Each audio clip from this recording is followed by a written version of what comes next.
If you're watching this, thanks for tuning in. You're going to hear our hearts, my wife and I, through open letters for our 4 beautiful and amazing children. At the time of writing these, Tristan, our oldest, is an 8-year-old who is sensitive and inquisitive. Camden is a quick-witted and caring 6-year-old. Ella is a fiery 5-year-old. And Audrey, well, she rules the house as a 3-year-old. My beautiful wife is Nicole, and I'm Danny, their proud father. Sometimes these letters will be written by mom, dad, or even both of us. Why are we sharing these with you? Well, I wanted to let you in into our intimate conversations, our fears, our reality.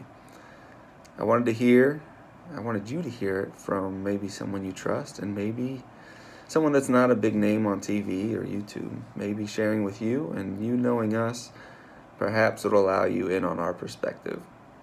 This won't be easy for us to share, and I'm hoping I grow as we write these, and I'm hoping you're able to grow in listening, even if it makes you really uncomfortable as you wrestle with what may be shared.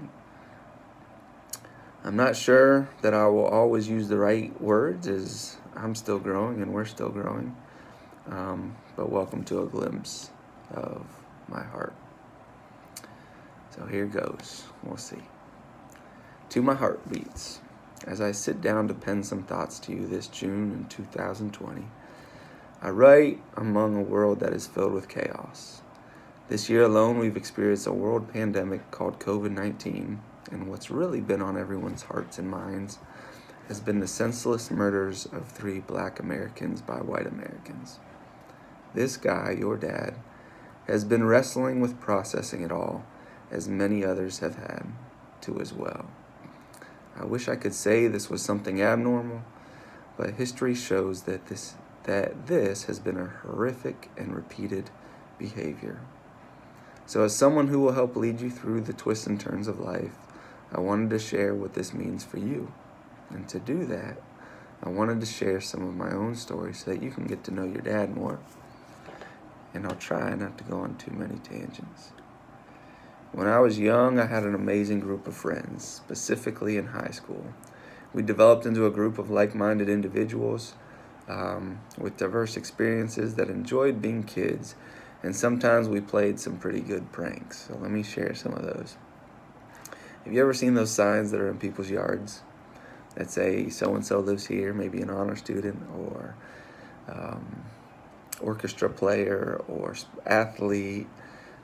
It's just a sense of pride in some communities and some neighborhoods. Well, we'd sneak into yards and we'd take them from one friend's house and switch them to another friend's house, or maybe someone we weren't great friends with. We'd just switch them out. We'd never take them. We just swap them out,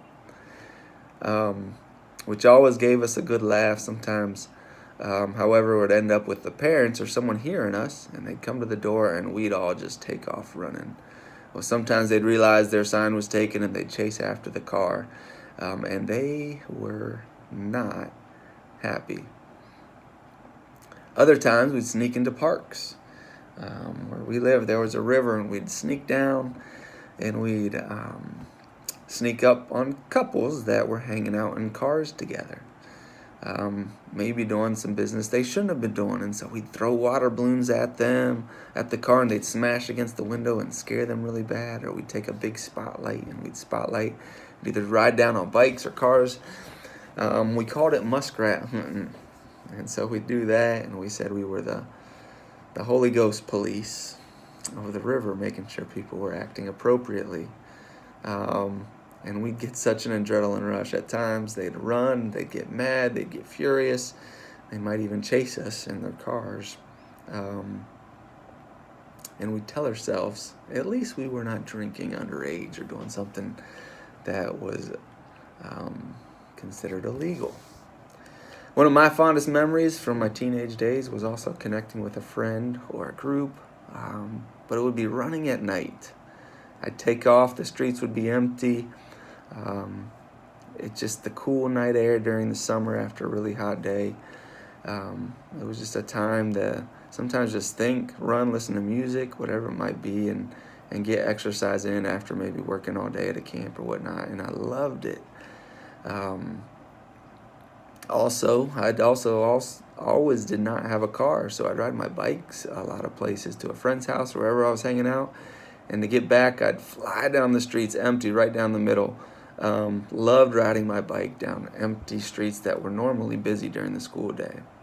When I could finally drive your Granby or Grandpa's car, I'd often be coming back late at night just to make the curfew that they'd set for us. Not a care in the world, and my windows were down, playing music loud. And your Uncle Matt had a convertible that if he was work, I'd be allowed to drive sometimes, with his permission, of course. So the convertible top would be down and just playing the music that I thought was fun at the time. Again, loved the night air. Some of this late night fun was going to the neighborhood basketball court and practicing alone. I loved basketball, and I could do it by myself or with a group of friends, or even with your dad, Grandpa. Dad was so nice. One time I missed the game-winning foul shots, and boy was I mad. Got home, before I showered, I went straight to the park in the neighborhood. Was shooting, made sure Dad knew I didn't want to talk to him. Grandpa knew I didn't want to talk to him. But I practiced shooting foul shot after foul shot after foul shot after foul shot.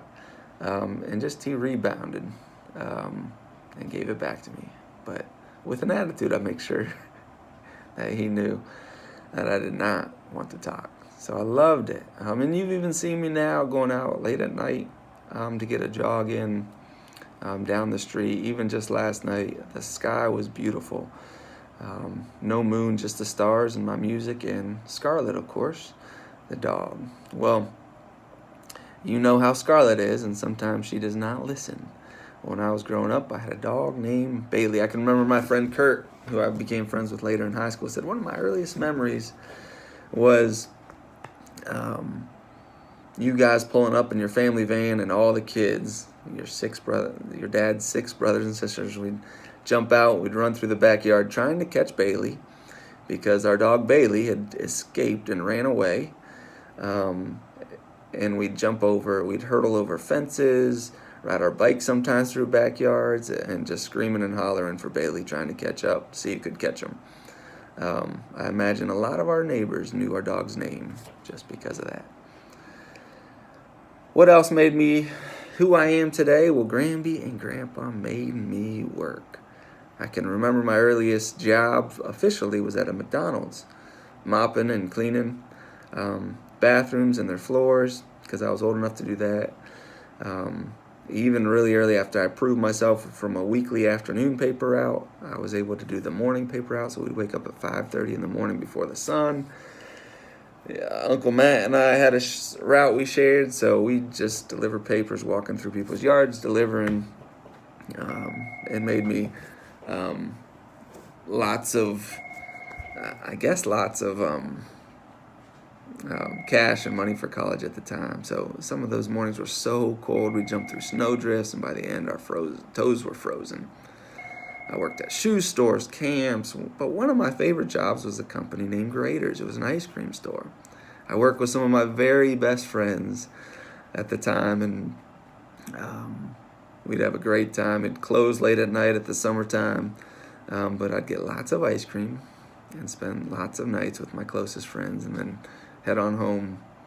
Again, my parents, I was so thankful for Granby and Grandpa looking back, because they instilled in me a good work ethic. I share all this with you guys because if the world doesn't change from how it is now, you will not have a lot of these same opportunities. Mom and I, we're going to figure out ways how to make sure you have fun. Make sure you have memories you can look back on and smile. We'll figure out how to help you have a strong work ethic. If you get into sports, I'll make sure we figure out how to work out and stay in shape. But yours has to look different than my experience right now if the world doesn't change. If you grow to love nature and the beauty of the night as much as I do, we'll figure it out, guys. I can't let you go alone, though, when you do that. I can't let you run way ahead of me. Can't let you run way behind me. I can't run way ahead of you. Can't let you ride and experience the rush of the middle of the night in the middle of the road if you're all alone. If Scarlett gets away and runs away, kids, you can't go through backyards running and jumping fences. You are far more important than a dog who may get lost. We'll have to post signs if she doesn't return, and I'm not sure that I can at the moment wrap my head around when you get your license. Tristan, you're only quick years, away from driving on your own. You will all be in sports or activities in the blink of an eye. I know I'm still a few years away, which is hundreds and hundreds of days from you being a little bit more independent and going to places with your friends, your cousins, your teammates. But I'm worried about it even now. I know the word says, do not fear, for I am with you. But I know I tell you that all the time, but Dad still has his moments. We live in a world that makes my flesh quake and really tests my faith in the covering you're under by our precious Savior. My white skin color allowed me to do almost in every memory I shared above, be what I thought was just a kid growing up. I'm now realizing that a lot of what I did was possible because of how this country, and many in this country, views me versus how they view you. Camden, the world right now will view you as they viewed me. While your mom and dad are the same, and you have the same God that formed you in the womb as he did your brothers and sisters, he painted you just like Daddy. And you're so handsome, buddy. Tristan, Ella, and Audrey, God painted you beautiful. A beautiful color that's somewhere in between Dad and Mom. Oh, you are so beautiful and so handsome. In my wildest imagination, I couldn't imagine a better way than the handiwork of the artist, our Jesus. No, nothing is wrong with either paintbrush. It's just how you are supposed to be. And it means you have to realize how that paint makes you special. Camden, the paint used by God puts a large responsibility on you to understand how your actions could affect your brothers and sisters. You need to know that you may have to run in the heat of the day because it's more dangerous for your brother to run with you at night or your sisters. You need to know that if you're driving, you can't speed if your siblings are with you. You can't roll through that stop sign because they are going to get treated differently than you do if you are ever pulled over. Dad and Mom want you all back. All of you, the friends you keep, must be aware of the perceptions of everyone around you. Know my heartbeats. There is nothing wrong with you. God used a special paintbrush for each of you. You are fearfully and wonderfully made, and Dad and Mom are going to be on the side that shares that as loudly as possibly until the world changes. Because with God, all things are possible. To my loves, as Mom likes to put it, we plan to share with you ways that will set you up for success when the America we know right now has been set up for your failure as a black or brown-skinned person. We're sharing these letters with whomever wants to read them so that they can hear and act, so that change may be possible. I love you. I love you fiercely. And I'm so glad that God has me for your daddy. Love, Dad.